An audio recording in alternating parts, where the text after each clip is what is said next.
What is up, people of the internet? My name is Kyle, and if you're new here, welcome to the Boat Breakers channel. Here we strive to be your favorite cruise content creator, and if not, at least hopefully we can crack the top 100 of your list. Accidentally, this video is being posted on the 3rd anniversary day of our channel, so today we are celebrating 3 years of cruising, memories, and learning a bunch of things along the way. We're on our journey to 10,000 subscribers, and I invite you to subscribe. When we hit 1,000 subscribers, we gave away a free cruise, and we have a lot more crazy things in store. So please follow along with our journey. It's free for you to subscribe. You can always unsubscribe. And I don't want to waste too much of your time. Let's dive right into the video. It's no surprise that if you're a frequent cruiser that you know, the staff works extremely hard and is always able to put on a smile, even though we don't know what's happening behind the scenes in their personal lives. However, a recently leaked video from a Carnival Cruise employee begs the question if cruise ships are a safe environment and are cruise lines profiting off these poor, helpless workers. This video shows you a real behind the scenes look at how cruise waiters actually work and their conditions. Everyone always sees their waiter laughing, dancing, talking to guests, but they never see them really working behind the scenes, running down to the galley and getting everyone's food orders. And let me tell you, the galley is 2 to 3 flights below where guests actually eat. So it's up to each waiter to travel all the way down to the galley, get all the food for their assigned tables, and bring them up. Carnival Cruise Lines is one of the only cruise lines left that actually make their waiters do this by hand, and they don't provide any additional tools. So these workers have to carry 15 plus meals, plus the heavy plates that these meals are on, all the way up 3 flights, and then have to bring the food to the assigned tables. Enough of me talking about it, let's just show the video. The video is about 3 minutes long, but I decided just to cut into some key features. That way it doesn't take up that much of your time.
Oh, she's so strong.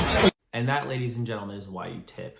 We know that these women, these men, aren't exactly the biggest people, and they're carrying 30 to 40 pounds of food up these escalators and then bringing it to your table. And you might be sitting here as a viewer thinking, yes, that seems hard, but the staff knows what they signed up for, and why should we feel bad? And the answer is, well, 1, human connection. You should feel bad when you see anyone doing anything that's hard to begin with.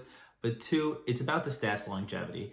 These people are working while they're young and have a good, abled body. However, this weight and things of doing this 7 days a week for 8 months straight start to take a toll on a person's joints, and eventually the staff's longevity kind of just fizzles out per each contract. So we should be asking what cruise lines can do to make their staff's lives easier.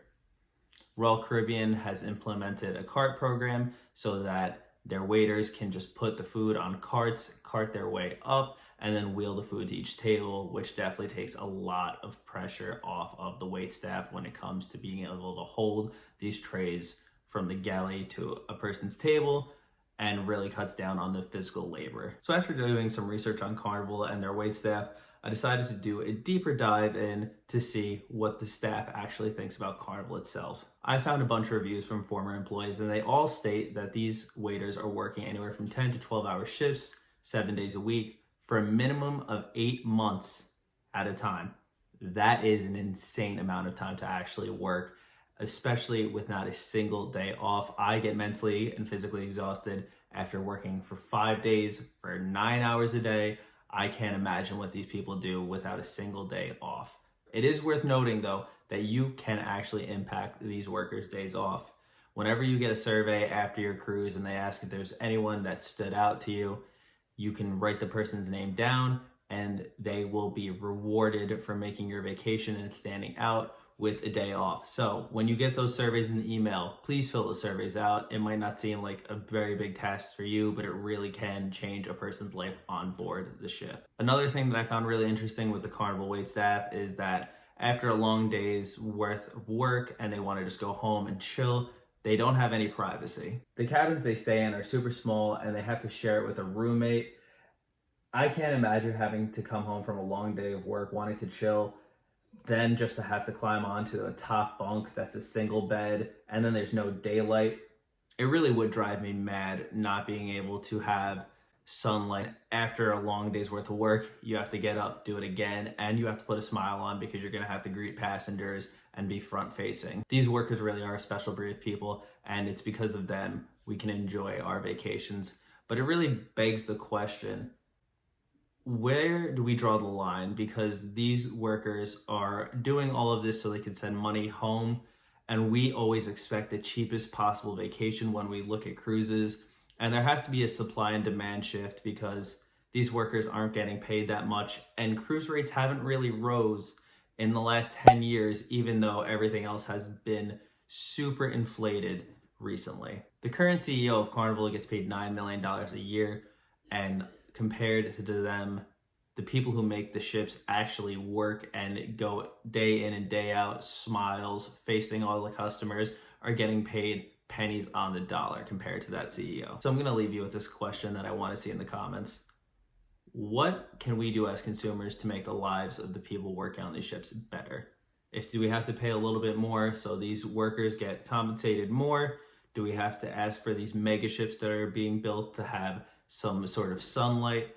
What do you think would be a good solution? Let me know in the comments. I will be reading them and responding to them. And as always, thank you guys so much for making it this far in the video. See you in the next video. Take it easy and peace.